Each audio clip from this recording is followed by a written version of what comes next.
my lane fast, call it high speed. I've been working hard, yeah, I've been working nightly. If you think you'll win, not fucking likely. I be taking shots, yeah, cold-blooded, icy.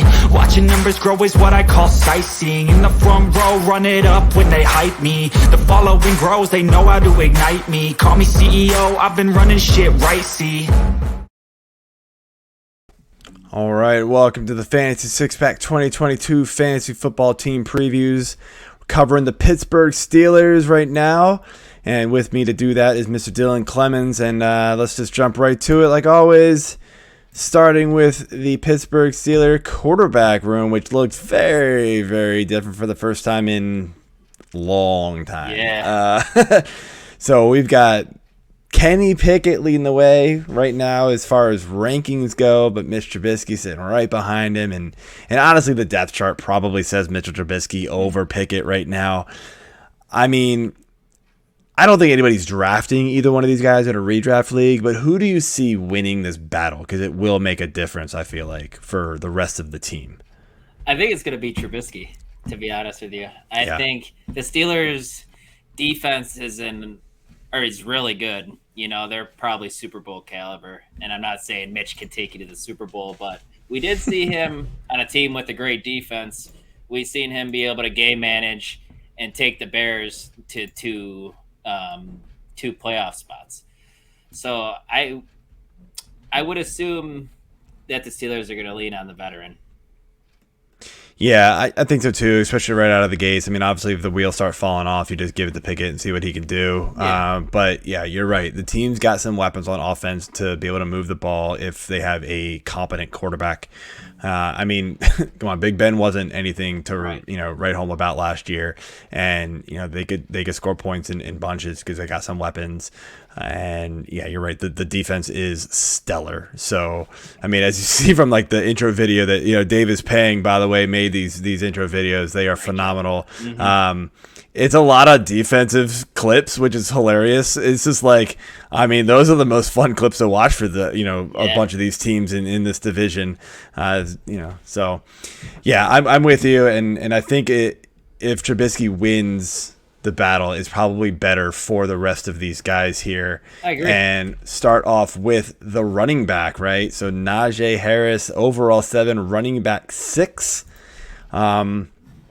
We got Benny Snell Jr., Anthony McFarland, Trey Edmonds. Really, none of those guys, if Harris goes down, none of those guys have really ever showed much in their opportunity. I think everybody always gets so excited, like,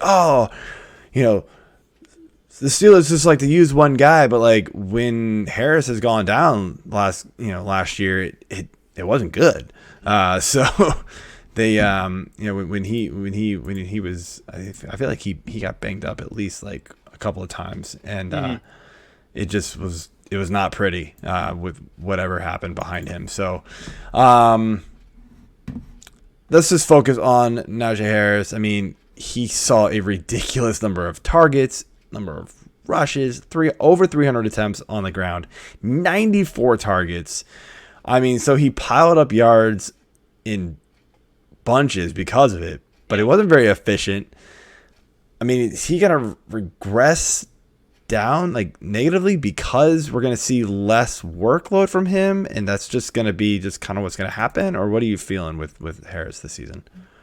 I'm curious if he's really going to get less of a workload because, Tomlin just really likes to lean on him. And like we said, Mitch is kind of just a game manager. So I wonder if they're just going to completely be okay with running Najee into the ground again for another year.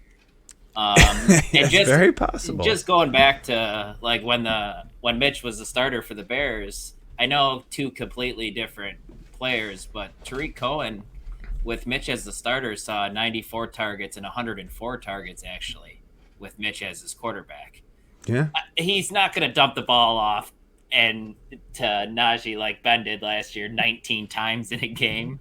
Ben couldn't throw the ball downfield. That was Right. his problem. So he had no choice. So I don't expect that many targets, but I'm still cool with Najee at his price, man. I think he has running back 1 upside.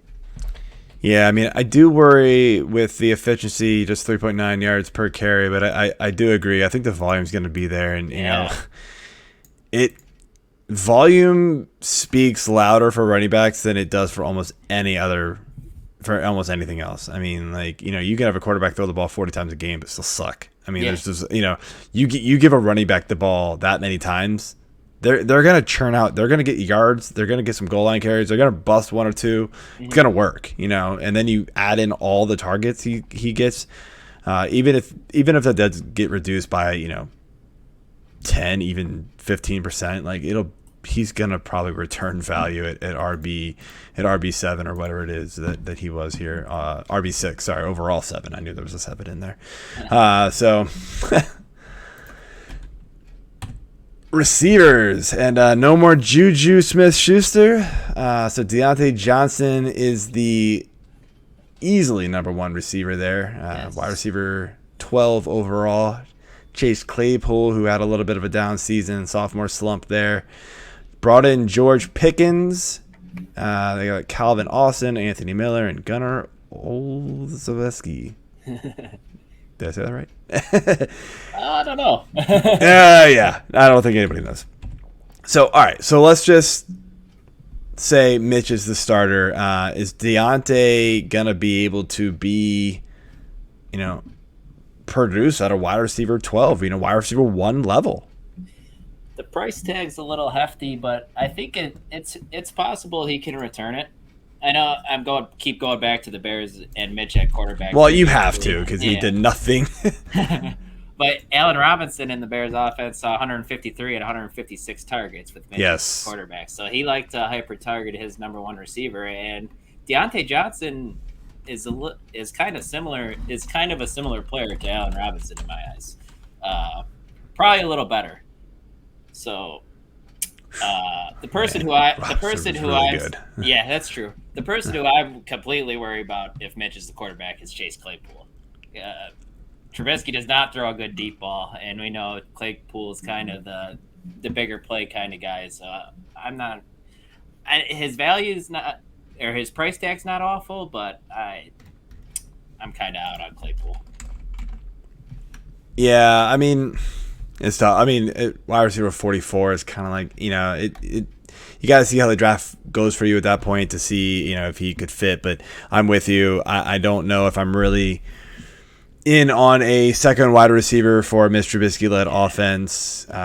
He's sort of a one-target guy, as you mentioned. That's why I really like Johnson this year. Yeah. I'm all about it. I've got him right there at wide receiver 12, just like these rankings have.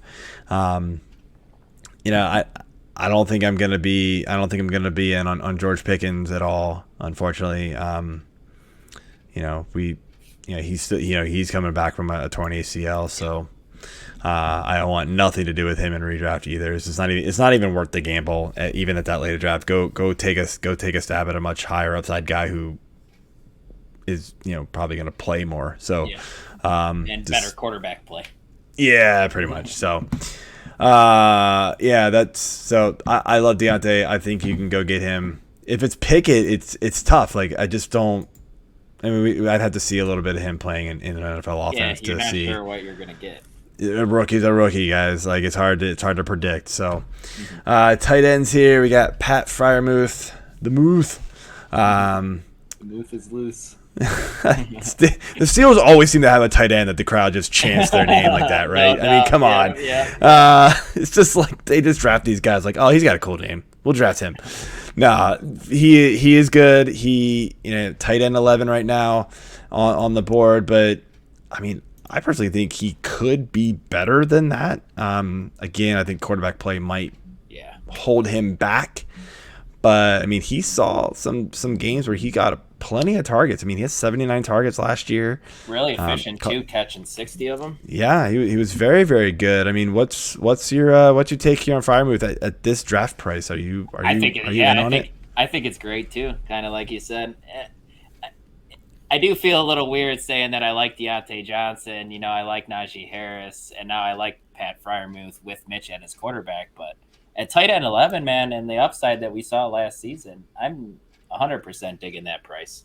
Yeah, I think at that price tag, if I'm taking a stab at, kind of that back end tight end one, Freiermuth is one of the ones that I'm more excited about than many, many more of these other guys. I mean, Gesicki's sort of, I don't know. Like, there's a lot of guys there.